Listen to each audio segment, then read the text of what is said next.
क्या आपने कभी सोचा है कि आपके गांव या कस्बे में विकास कार्य कौन करवाता है? सड़कों की मरम्मत, पानी की व्यवस्था, सफाई अभियान, ये सब कौन देखता है?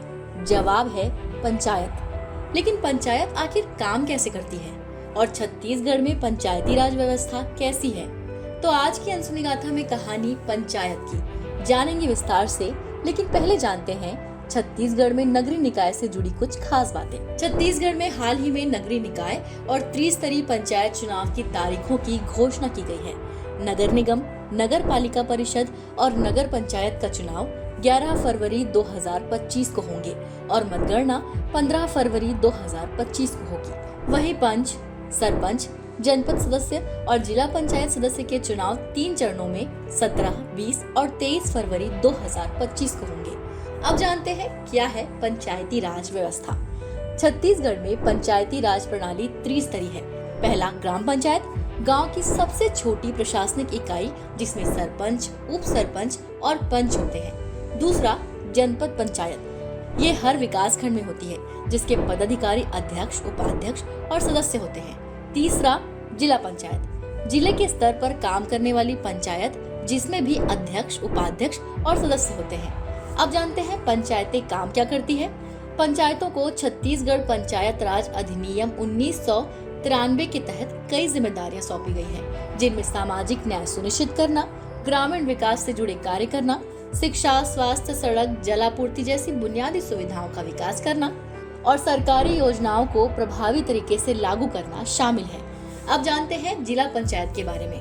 दरअसल जिला पंचायत जिला स्तर पर पंचायत का पहला स्तर होता है। इसके अध्यक्ष को अधिनियम की धारा 52 के तहत कई जिम्मेदारियां दी गई हैं। ये राज्य सरकार के निर्देशों को लागू करने और पंचायत के क्रियाकलापों को संचालित करने के लिए जिम्मेदार होते हैं। वहीं जनपद पंचायत विकास खंड स्तर पर काम करती है। ग्राम पंचायत, ये सबसे स्थानीय प्रशासनिक इकाई होती है। पंच, सरपंच और उप सरपंच इसमें शामिल होते हैं। गाँव के छोटे छोटे विकास कार्यों को इन्हीं के द्वारा करवाया जाता है। अब अगर आप ये सोच रहे होंगे कि पंचायत में चुनाव कैसे होते हैं, तो आपको ये जरूर जानना चाहिए। दरअसल छत्तीसगढ़ में पंचायत चुनाव राज्य निर्वाचन आयोग द्वारा कराए जाते हैं। आयोग इससे संबंधित कई कार्य करता है, जैसे चुनाव की समय सारणी तैयार करना, निर्वाचन नामावली बनाना, साथ ही आचार संहिता लागू करना।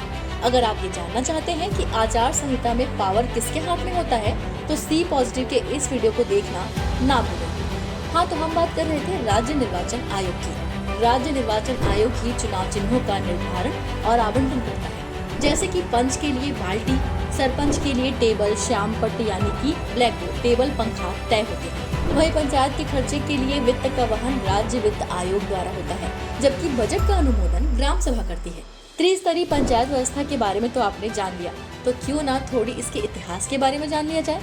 बता दें कि छत्तीसगढ़ में पंचायती राज 1993 में मध्य प्रदेश पंचायती राज अधिनियम के तहत लागू किया गया था।